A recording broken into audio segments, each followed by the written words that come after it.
Εγώ γενικότερα θα σας πω ότι είμαι στην ευχάριστη θέση σήμερα να σας ανακοινώσω ότι μετά τις αποφάσεις του Υπουργείου έχουμε κερδίσει στα σημεία ένας αγώνας ο οποίος έχει ξεκινήσει εδώ και ένα χρόνο, όχι εναντίον των κεφαλογικών εταιρεών που μας ανταγωνίζονται, δεν θα το δείτε έτσι, εναντίον όσων προσπάθησαν να υποκαταστήσουν το συνεταιριστικό κίνημα και να μας τα πάρουν όλα.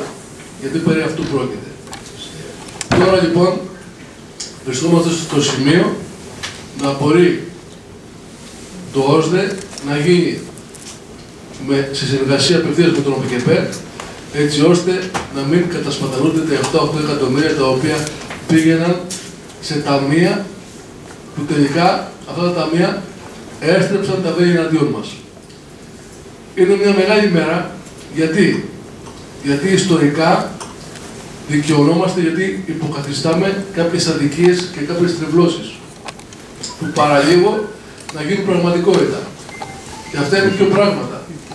Είχαμε κατηγορηθεί ότι ξεπουλήσαμε τον ΩΣΔΕ ως πασεγές και ως συνεταιρισμοί και παραλίγο να γίνει αυτό χωρίς τη θέλησή μας, επειδή κάποιοι μεγαλομέτωχοι του ΓΕΑ είχαν αυτή τη στρατηγική κατεύθυνση, ερήμην μας. Το κυριότερο όμως είναι ότι σήμερα ξεκινάει η αναγέννηση του συνεταιριστικού κινήματος μέσα από τη Νέα Πασεγές, μέσα από την εκπροσώπηση των συνεταιρισμών από τη Νέα Πασεγές και μέσα από αυτή τη διαδικασία έχουμε να λέμε ότι θα αφήσουμε κάτι για τις επόμενες γενιές.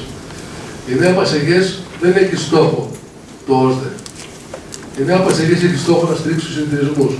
Μέλημά της όμως ήταν και μέσα από το ΩΣΔΕ να δημιουργήσει ανταγωνιστικότητα στις πύλες, γιατί να είστε σίγουροι, αν δεν γινόταν αυτή η ενέργεια, το 2019 δεν θα υπήρχε σχεδόν καμία συνεταιριστική πύλη.